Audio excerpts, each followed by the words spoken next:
ఒకసారి రావణాసురుడు శివుడి ఆత్మలింగం కోసం కఠోరమైన తపస్సు చేస్తాడు. అప్పుడు ఆ పరమశివుడు ప్రత్యక్షమై తన శక్తులు ఉన్న ఆత్మలింగాన్ని రావణాసురుడికి ఇస్తూ, ఈ ఆత్మలింగాన్ని నువ్వు ఎక్కడైతే భూమిపైన పెడతావో ఇక ఆ ఆత్మలింగాన్ని అక్కడి నుంచి కదిలించడం ఎవ్వరి వల్ల కాదు అని చెప్తాడు.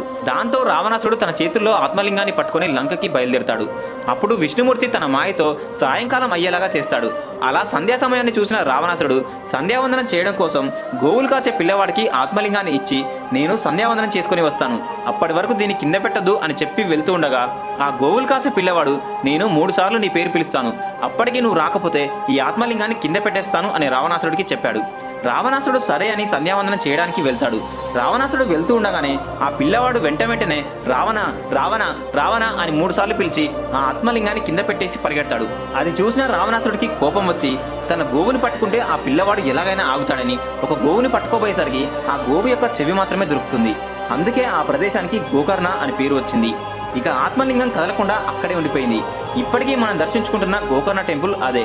మరి గోవులు కాచే రూపంలో వచ్చిన పిల్లవాడి పేరు తెలిస్తే కమెంట్ సెక్షన్లో కమెంట్ చేయండి.